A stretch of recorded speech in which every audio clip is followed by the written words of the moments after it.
You sit here listening to me, and already something in you feels exposed, as if a hidden clause in your inner life has been read aloud without your permission. You know this feeling well. It is the quiet exhaustion that comes not from doing too much, but from being too necessary. You wake with a sense of obligation already lodged in your chest, as if your very existence were a service contract signed long ago, before you had language, before you had choice.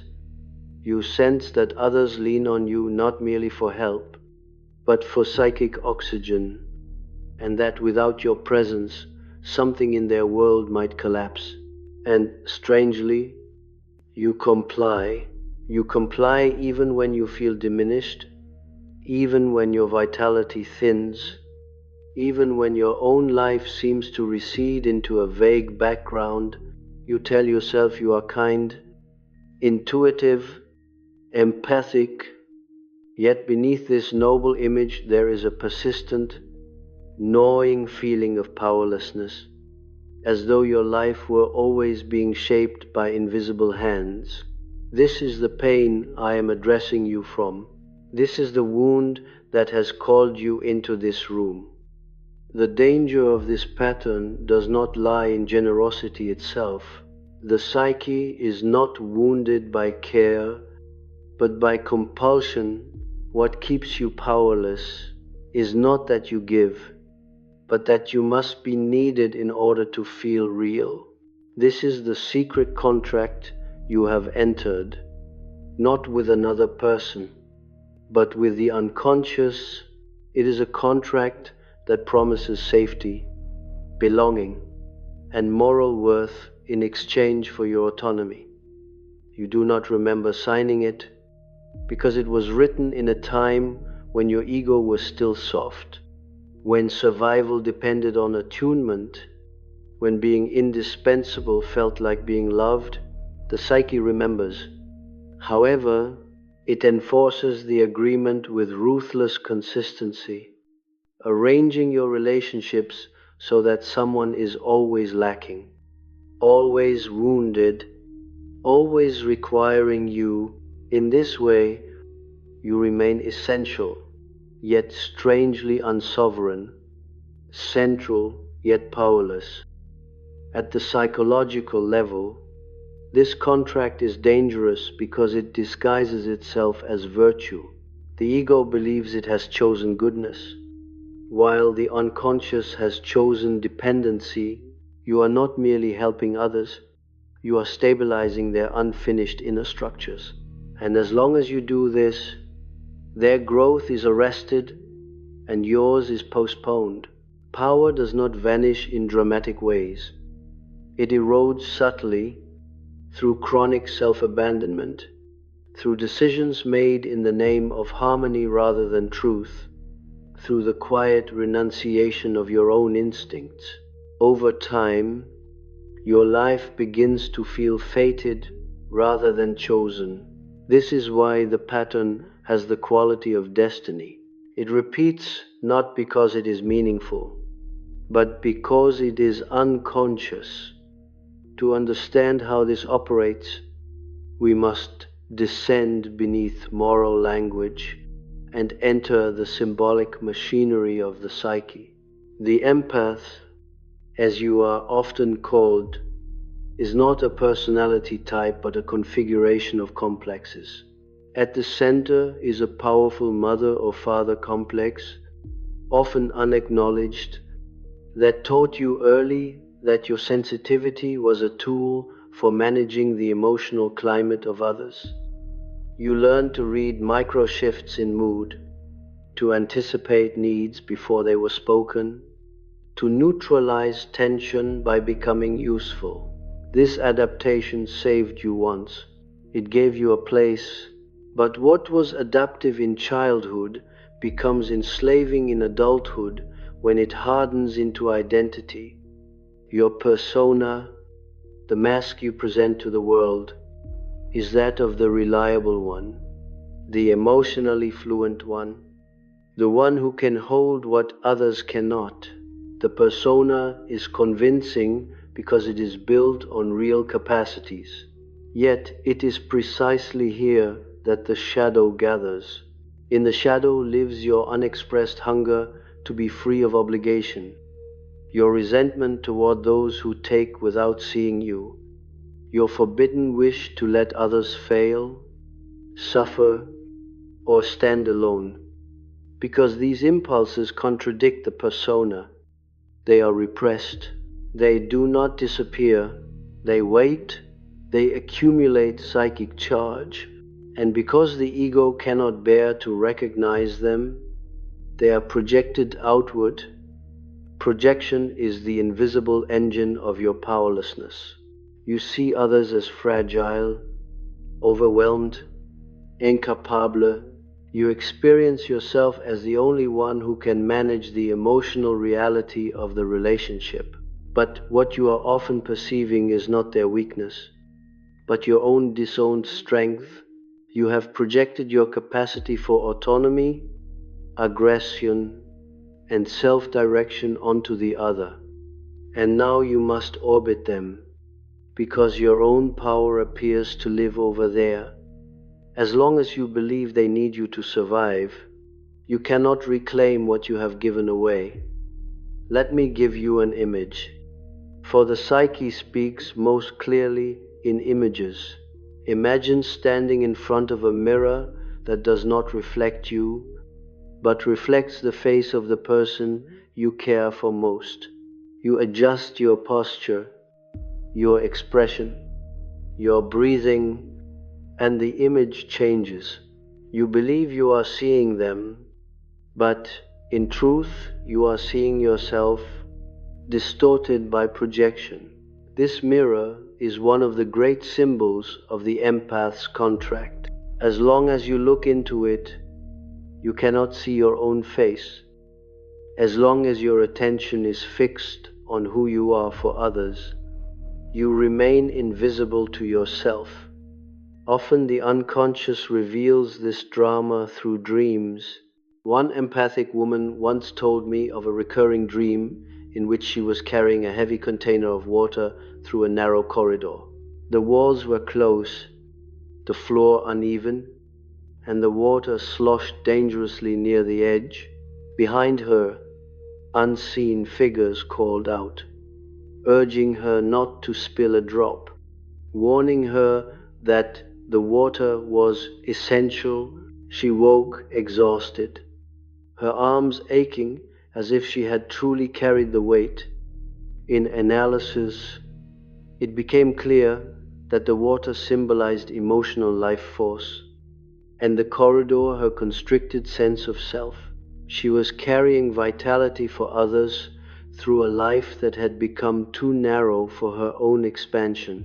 The dream was not advising her to be more careful. It was exposing the cost of the contract. Another dream from a man who identified strongly as an empath showed him standing before a locked door at the bottom of the sea. Light filtered down from above, but he could not reach it. Creatures gathered around him, gesturing urgently, as if the door must remain closed for their safety. He felt torn between opening it and protecting them. The sea, as you know, is a classic image of the unconscious. The locked door was his own blocked potential, his unlived life. The creatures were the internalized figures of those who had come to depend on his containment. His powerlessness was not imposed from outside, it was guarded from within. What these dreams reveal is the archetypal dimension of the problem. You are caught in the archetype of the wounded healer, but without conscious initiation. In myth, the wounded healer gains wisdom by confronting his own wound, not by endlessly tending the wounds of others. When this archetype is lived unconsciously, it becomes a trap. You are valuable only insofar as you bleed. being needed becomes proof of existence. The moment you imagine withdrawing, guilt surges up like a guardian at the gate. This guilt is not ethical, it is archetypal.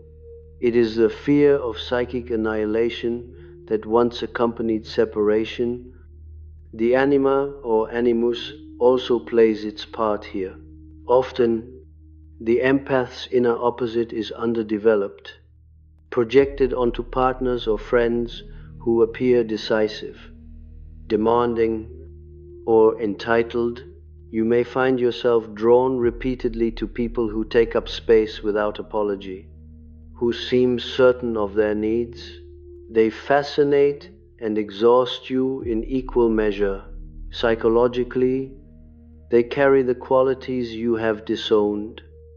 By serving them, you remain in relationship to your own lost authority, but only at a distance. This is why such bonds feel fated and difficult to leave.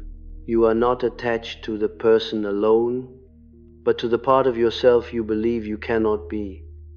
If this pattern remains unconscious, the consequences unfold slowly but inexorably. Relationships become asymmetrical. You give clarity, stability, and emotional labor. You receive dependence and subtle control. Your self-esteem becomes externally regulated. You feel most alive when someone leans on you, and most empty when no one does. Over time, resentment leaks out in indirect ways. Fatigue, somatic symptoms, sudden withdrawals, or fantasies of disappearance. Your life path narrows because decisions are made according to who might be disappointed rather than what calls you forward. Fate, in such a case, is not destiny fulfilled, but potential deferred. The psyche does not tolerate such imbalance indefinitely. Eventually, symptoms arise to force awareness.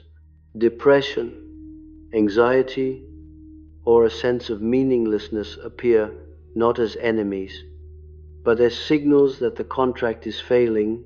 You may experience a sudden loss of empathy, a hardening, even a cruelty that shocks you. This is the shadow demanding recognition. It is saying, in its own dark language, that your soul will no longer subsidize the unfinished lives of others. Transformation begins not with withdrawal, but with recognition. You must see the contract for what it is, an unconscious agreement to exchange power for belonging. This recognition is painful because it dismantles your self-image. You are not simply generous, you are also afraid. You are afraid that without usefulness you will be abandoned, irrelevant, or exposed. To face this fear is to step into the labyrinth of the self, where old symbols lose their meaning and new ones have not yet formed. In this labyrinth, another symbol appears, the locked door, not at the bottom of the sea, but within your own chest. Behind it is anger, desire, ambition, and the will to say no without justification. The task is not to destroy what you have been, but to integrate what you have excluded. When you reclaim your shadow, your empathy changes its nature. It becomes a choice rather than a compulsion. You can care without disappearing. You can witness suffering without needing to fix it. This is the beginning of real power. Do not imagine this as a clean or gentle process. Individuation never is. You will feel guilt that has no object, fear that has no present cause. Old relationships may destabilize as the projections withdraw. Some people will accuse you of changing, of becoming cold. What they are sensing is not your cruelty, but the return of your boundaries. Power, psychologically speaking, is the capacity to contain your own life force.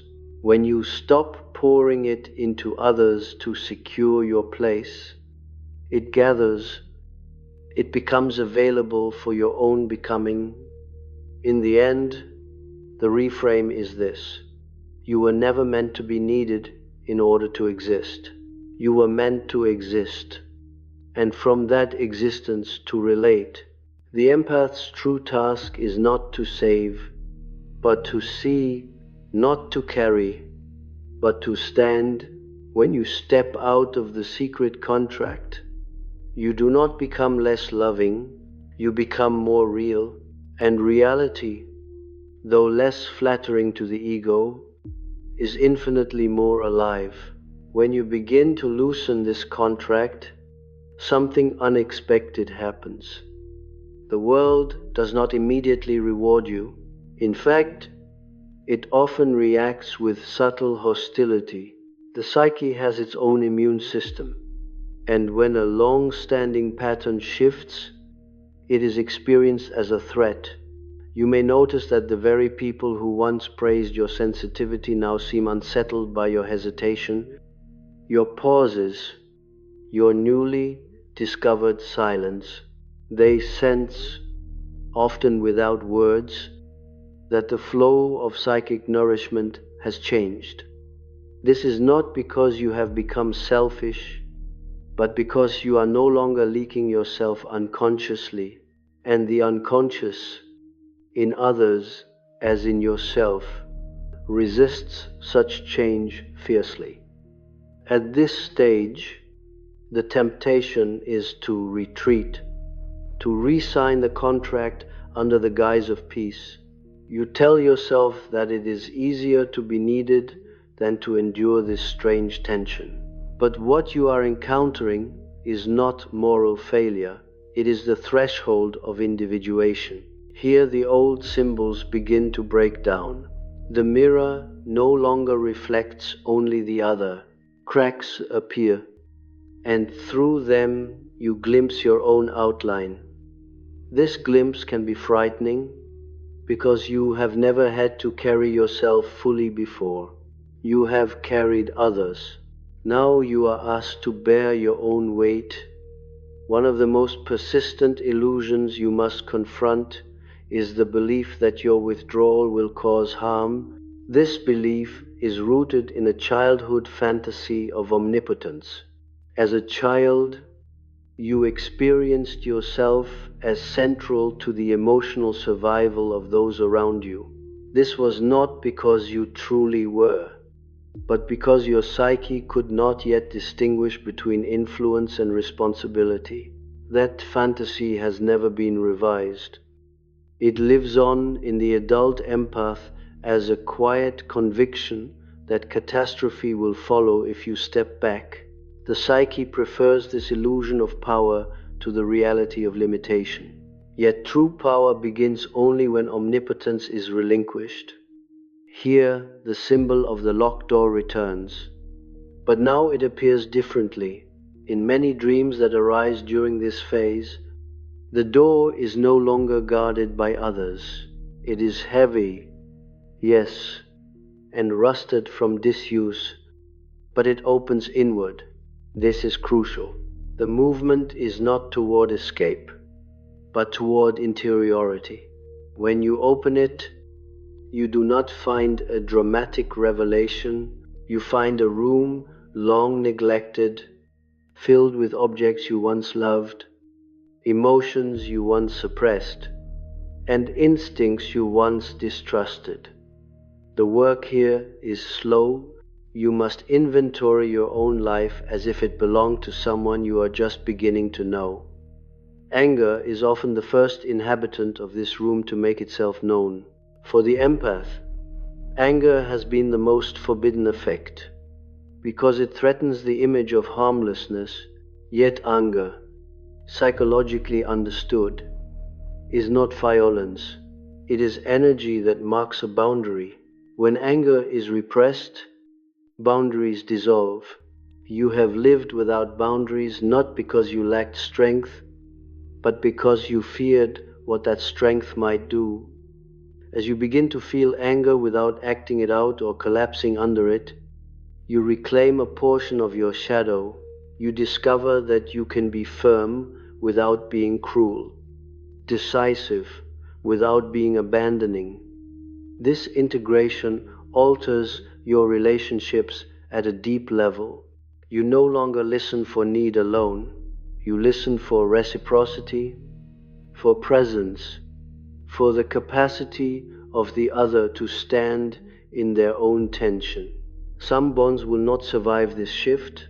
They were sustained by asymmetry, by your constant leaning. When you straighten, they topple. This is painful, but it is not tragic. What is tragic is a life lived entirely in service to projections that were never meant to be carried. The archetype of the sea changes its meaning here. Earlier, it represented the overwhelming unconscious in which you submerged yourself for others. Now it becomes a place of initiation. You learn to swim rather than to sink. You recognize that depth does not require drowning. The night sea is vast, but it also contains its own navigation. Stars appear where before there was only darkness. These stars are values that arise not from obligation, but from alignment with your own psyche. They guide you not toward being needed, but toward being whole. As the anima or animus withdraws its projections, you may feel an emptiness where fascination once lived. This emptiness is fertile. It is the space in which inner authority develops. You begin to sense your own direction, not as a dramatic calling, but as a quiet pressure from within. Decisions become less agonizing because they are no longer weighed primarily against the needs of others. This does not make you indifferent. It makes you oriented. The final and perhaps most difficult illusion to relinquish is the belief that love must be earned through sacrifice. This belief is ancient, rooted in collective myths of redemption through suffering, but psychologically, love that requires self-erasure is not love, it is fusion. Individuation asks for separation, not abandonment. When you separate inwardly, you allow others to encounter you rather than use you. Some will turn away, others will meet you for the first time. The symbol that completes this movement is fire, not the destructive fire of rage, but the contained fire of a hearth. This fire warms without consuming. It is tended, not scattered. When your energy is gathered in this way, you feel a new solidity in yourself. You are no longer defined by who needs you, but by what you carry within. From this place, empathy becomes a gift rather than a debt. You can offer it without losing yourself, withdraw it without guilt, and trust that life, both yours and others, can withstand the truth. This is not an ending, but a beginning of a different order. The secret contract dissolves not in a dramatic rupture, but in a series of small, conscious refusals to betray yourself.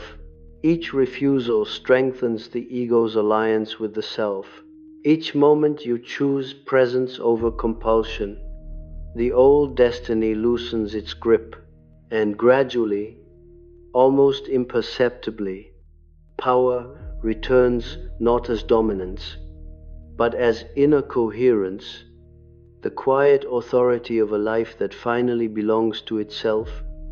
As this inner coherence begins to form, you may notice a peculiar reversal. Situations that once felt urgent now feel strangely neutral, while moments of solitude take on an unexpected density. Silence, which you once feared, because it meant no one needed you, becomes charged with presence. In this silence, you begin to hear something that was long drowned out, the voice of instinct. Instinct does not speak in moral arguments or emotional pleas. It speaks in sensations, in a tightening or an opening of the body, in an image that persists without explanation. For the empath, learning to trust instinct is a radical act, because instinct does not ask for permission from others. It answers only to the self. At this stage, many people experience a kind of inner disorientation. The old compass, calibrated to the needs and moods of others, no longer functions. You cannot measure your worth by usefulness anymore. This creates a temporary sense of groundlessness. The psyche, deprived of its familiar coordinates, produces anxiety not because you are doing something wrong, but because you are doing something new. Anxiety here is not a symptom to be eliminated, but a signal that a deeper reorganization is underway. Let us return to the symbol of the labyrinth, for it appears frequently in this phase. Unlike the maze designed to confuse, the labyrinth has a center. You are not lost in it. You are being led inward. Each turn brings you closer to something essential. Though the path feels indirect, in the center of this labyrinth is not a monster, as myth might suggest, but an image of yourself unmediated by function. This image is often disappointing to the ego at first. It lacks drama, it is ordinary, flawed, limited, yet it is real, and reality, once accepted, becomes a source of immense strength. One of the great temptations here is to replace the old contract with a new one, subtler but equally binding. You may begin to pride yourself on your independence, your boundaries, your psychological insight.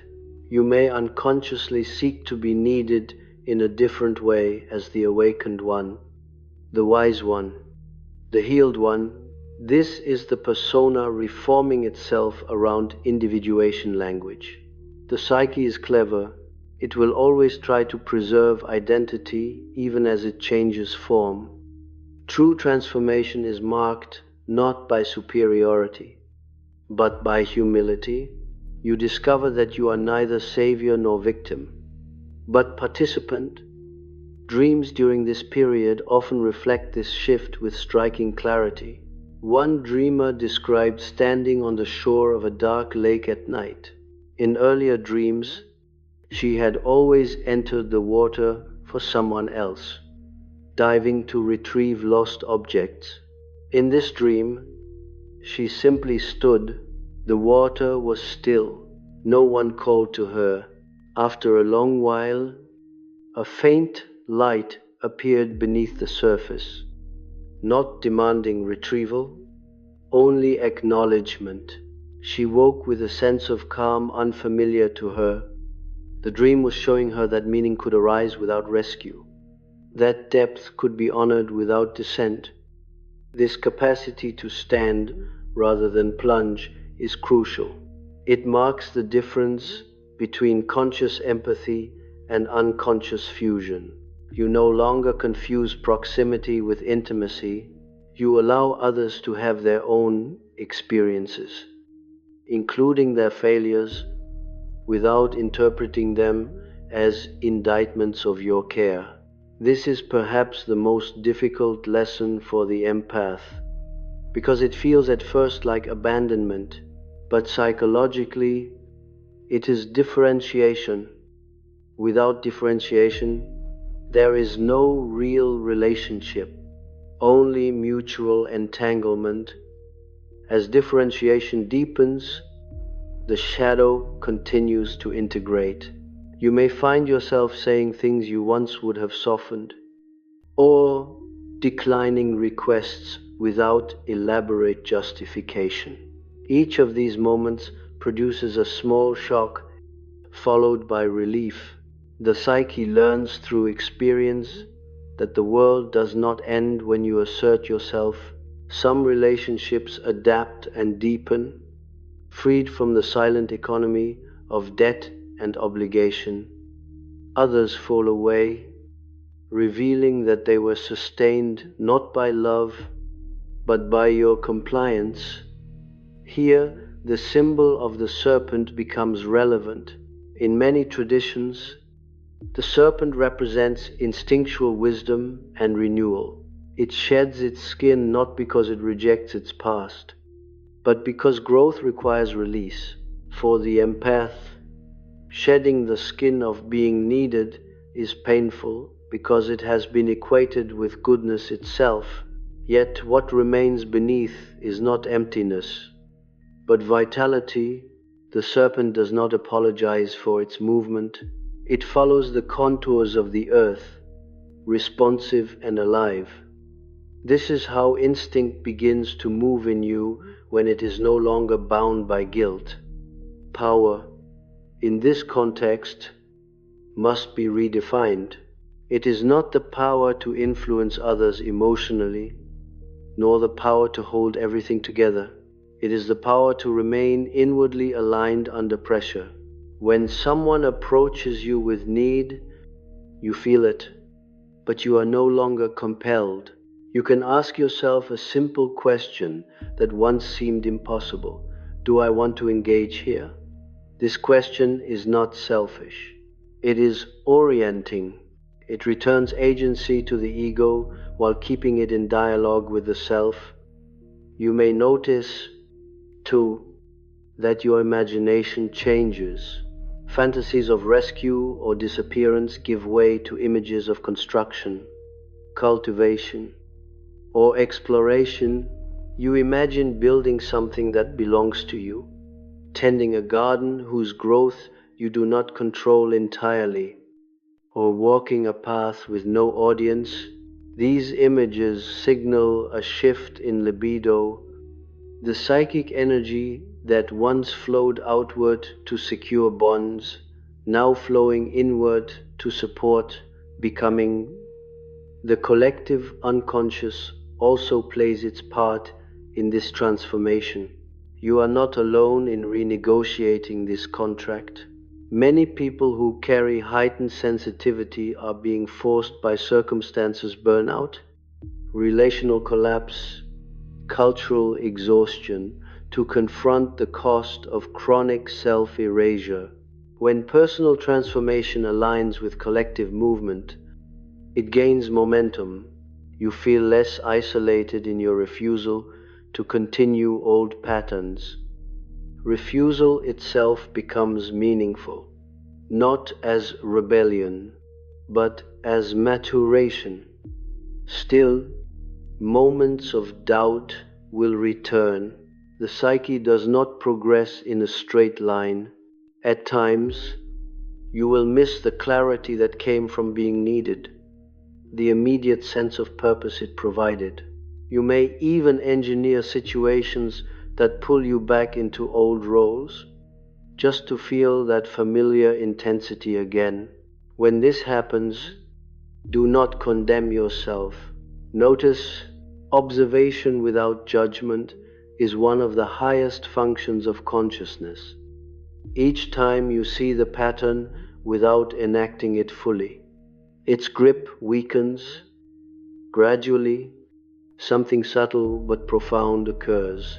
You stop asking who needs you and begin to ask what needs to emerge through you. This question shifts the axis of your life. It aligns you not with the demands of others, but with the intentions of the self. The self does not shout. It arranges circumstances. It speaks through coincidence, through recurring images, through a quiet sense of rightness that does not require explanation. In this way, the empath's sensitivity once the instrument of bondage, becomes the organ of perception it was always meant to be. You sense currents, moods, and unspoken truths, but you no longer absorb them indiscriminately. You relate to them as information rather than obligation. This distinction is everything. Information can be used or set aside. Obligation must be obeyed. When empathy becomes perception rather than duty, powerlessness dissolves. You are now able to stand at the threshold of others' lives without crossing it uninvited. You witness, you understand, and you choose. Choice is the hallmark of consciousness. Without it, there is no ethics, only compulsion disguised as virtue. With it, even refusal can be an act of love, love for the integrity of your own psyche and for the autonomy of another. This is the deeper initiation hidden within the empath's journey. It is not about becoming harder or less caring. It is about becoming real enough to let others be real too. When you no longer need to be needed, you become capable of genuine encounter. And encounter, not rescue, is where life actually happens. When you arrive at this point, something within you recognizes a quiet truth that once would have felt unbearable. You cannot be the ground on which another human being stands, no matter how attuned you are, no matter how deeply you feel. The psyche of another is not your territory. This realization does not come with triumph. It comes with a kind of sober peace, like setting down a burden you did not know you were carrying until your arms begin to ache in its absence. What remains in your hands is not emptiness, but freedom subtle, unfamiliar, and at first strangely weightless. Freedom, however, is not a passive state. It demands participation. Without the constant demands of others, you are confronted with your own unfinished life. The question that now presses upon you is not who needs you, but what you have been postponing.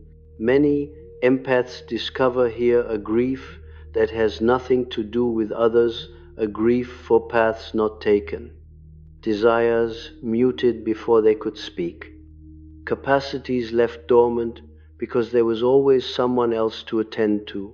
This grief is an initiation.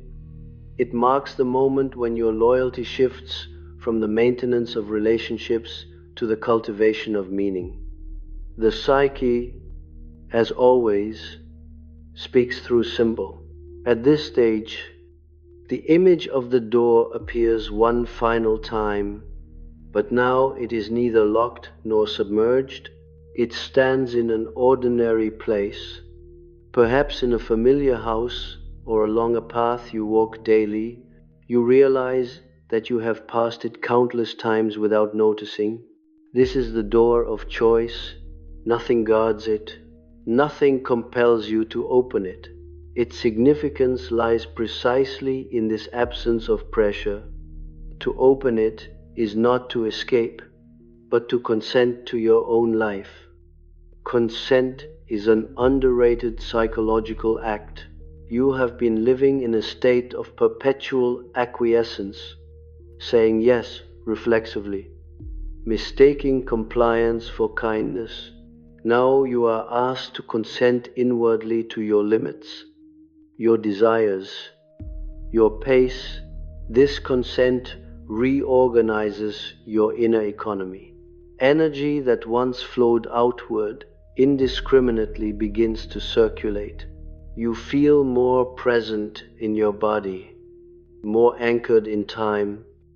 The future no longer appears as a series of obligations, but as a field of possibilities, some of which you may decline without guilt.